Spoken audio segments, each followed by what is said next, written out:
I'm not the only kid who grew up this way. Surrounded by people who used to say that rhyme about sticks and stones. As if broken bones hurt more than the names we got called, and we got called them all. So we grew up believing no one would ever fall in love with us, that we'd be lonely forever, that we'd never meet someone to make us feel like the sun was something they built for us in their tool shed. So broken heartstrings bled the blues as we tried to empty ourselves so we would feel nothing. Don't tell me that hurts less than a broken bone, that an ingrown life is something surgeons can cut away, that there's no way for it to metastasize. It does. She was 8 years old, our first day of grade 3, when she got called ugly. We both got moved to the back of class so we would stop getting bombarded by spitballs. But the school halls were a battleground where we found ourselves outnumbered day after wretched day. We used to stay inside for recess because outside was worse. Outside we'd have to rehearse running away or learn to stay still like statues, giving no clues that we were there in grade 5. They taped a sign to the front of her desk that read, "Beware of dog." To this day, despite a loving husband, she doesn't think she's beautiful because of a birthmark that takes up a little less than half her face. Kids used to say she looks like a wrong answer that someone tried to erase but couldn't quite get the job done.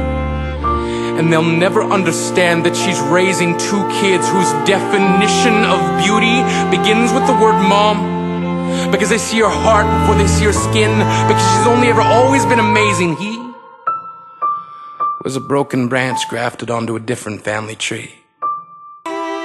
Started therapy in 8th grade, had a personality made up of tests and pills, lived like the uphills were mountains and the downhills were cliffs, 4/5 suicidal, a tidal wave of antidepressants, and an adolescence of being called pauper. 1 part because of the pills, 99 parts because of the cruelty. He tried to kill himself in grade 10 when a kid who could still go home to mom and dad had the audacity to tell him, "Get over it."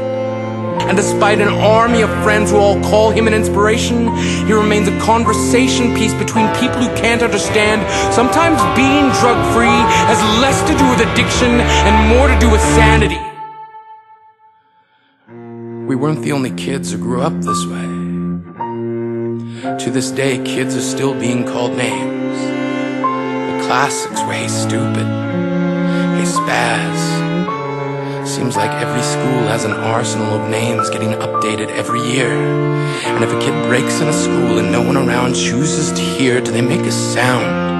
Are they just background noise? Lobster claw boys and bearded ladies, oddities juggling depression and loneliness, playing solitaire, spin the bottle, trying to kiss the wounded parts of ourselves and heal. But at night, while the others slept, we kept walking the tightrope. It was practice, and yes, some of us fell. But I want to tell them that all of this is just debris left over when we finally decide to smash all the things we thought we used to be. And if you can't see anything beautiful about yourself, get a better mirror. Look a little closer. Stare a little longer. Because there's something inside you that made you keep trying despite everyone who told you to quit. You built a cast around your broken heart and signed it yourself. You signed it. They were wrong. Because maybe you didn't belong to a group or a clique. Maybe they decided to pick you last for basketball or everything.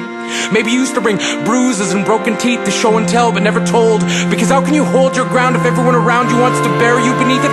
You have to believe that they were wrong. They have to be wrong. Why else would we still be here?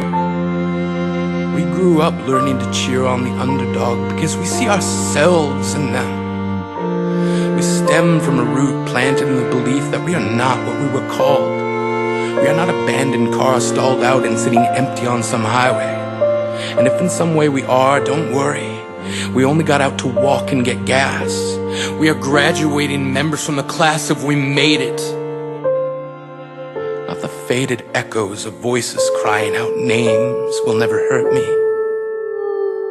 Of course, they did.